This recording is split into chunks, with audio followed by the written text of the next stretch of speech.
Hi friends, Seenu மாயா சீரியலில் ஒரு அட்டகாசமான ப்ரமோ பற்றி தான் இந்த வீடியோவில் பார்க்க போகிறோம். அதுக்கு முன்னாடி நம்ம சேனலை சப்ஸ்கிரைப் பண்ணாதவங்க கீழே இருக்கிற சப்ஸ்கிரைப் பட்டனை கிளிக் பண்ணிவிட்டு பக்கத்தில் இருக்கிற பெல் ஐக்கனையும் கிளிக் பண்ணிடுங்க. சரி, வாங்க வீடியோக்குள்ளே போகலாம்.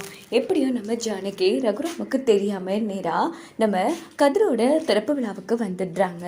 இன்னொரு பக்கம் புவனேஸ்வரி நம்ம தனாவை அந்த இடத்துல காயப்படுத்துகிற மாதிரி பேசிட்டு இருக்காங்க. பார்த்தையா, கடைசியில் நீயும் அனாதை ஆகிட்ட, சொன்ன மாதிரி உங்கள் அம்மா அப்பா வர முடியாமல் போயிடுச்சு அப்படின்னு போது, புவனேஸ்வரி, என் பொண்ணு ஒன்றும் அம்மா அப்பா இல்லாத அனாதை கிடையாது, அவளுக்கு நான் இருக்கண்டி அப்படின்னு ஜானகி செம மாசம் என்ட்ரி கொடுக்குறாங்க.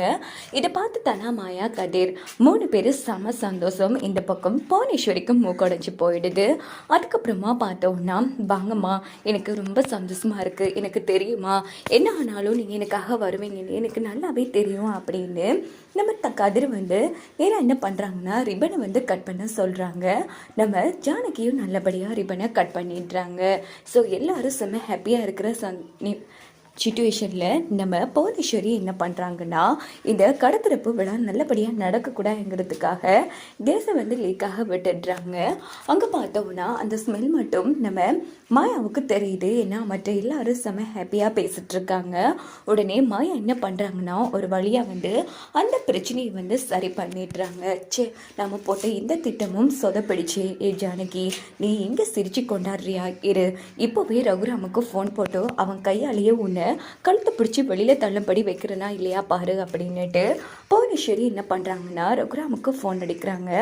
சார் யார் அப்படின்னு போது, என்ன ரகுராம், என்ன பண்ணிகிட்ருக்க, உன் பேச்சை மீறி இங்கே என்னென்னா உன் பொண்டாட்டி சிறப்பு விருந்தினராக ரிப்பன்லாம் கட் பண்ணி அந்த கதிரோட கடையை நடத்திட்டுருக்கா, நீ என்ன பார்த்துட்ருக்க, இதான் உன் பொண்டாட்டி உன் பேச்சுக்கு கொடுக்குற மரியாதையா அப்படின்னு போது, இங்கே பாரு என்ன பேசிகிட்ருக்க, நான் சொல்கிறது எல்லாமே நிஜ ரகுராம், வேணும்னா உன் பொண்டாட்டி வீட்டில் இருக்கலான்னு பாரு, உன் பொண்டாட்டி வீட்டில் கிடையாது, அவன் இங்கே ரிப்பன் கட் பண்ணிவிட்டு உள்ள ஹாப்பியாக இருந்துகிட்ருக்கா அப்படின்னு போதும் ரகுராம் செம்ம கோபமாக ஃபோனை வச்சுட்டு உடனே ஜானகி அப்படின்னு கத்தினதும் வீட்டில் இருக்கிற எல்லாரும் வந்துடுறாங்க. ரகுராம், என்ன ஆச்சுப்பா, ஏன் கத்திட்டுருக்க அப்படின்னு ரமணி பாட்டி கேட்டதும், அம்மா ஜானகி எங்க தெரியலையேப்பா, அதானே ஜானகி என்னையே ரொம்ப நேரமாக காணும்னா அப்படின்னு பத்மா சொன்னதும், அப்பன்னு பார்த்து ஃபங்க்ஷன் முடிச்சு ஜானகியும் மாயாவும் வீட்டுக்கு வராங்க.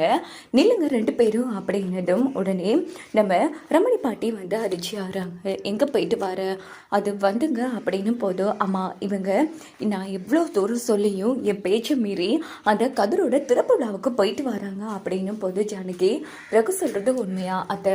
ஆமாம் அத்தை அப்படின்னு போது, அப்படின்னா என் பேச்சுக்கு நீ கொடுக்குற மாதிரி அதை இவ்வளோ தானா ஜானகி அப்படின்னு போது, முதல்ல நான் சொல்ல வாரத்தை கேளுங்க, நான் போனதுக்கு காரணமே அப்படின்னு நம்ம புவனேஸ்வரி அனாதனை தனாவை தட்டுனாங்க இல்லையா, அந்த காரணத்தை சொல்லலான்னு எடுக்கும்போது போதும், நீ எந்த ஒரு காரணமும் எனக்கு சொல்ல வேணாம், ஆனால் நீ என் பேச்சை மீறிட்டல, இந்த வீட்டில் எனக்குன்னு எந்த மரியாதையும் மதிப்புமே இல்லை, கடைசியில் நீயும் என் பேச்சை தட்டிட்டில்ல, நீயே என் பேச்சை மீறினதுக்கு அப்புறமா எனக்கு நான் உன்னோட பேச்சை கேட்கணும், உன்னோட கயிறும் வேணாம் ஒன்றும் வேணாம் அப்படின்னு ஜானகி கட்டின அந்த கயிறை தூக்கி எறிஞ்சிடுறாங்க. ரகுராம் உடனே கயிறு எடுத்து அழுதுட்ருக்காங்க.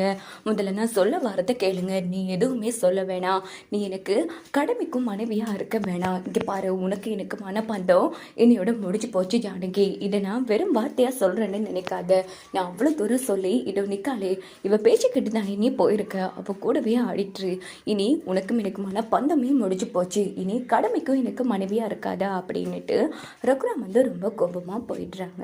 இதோட இந்த ப்ரோமோ பிடிச்சிருது.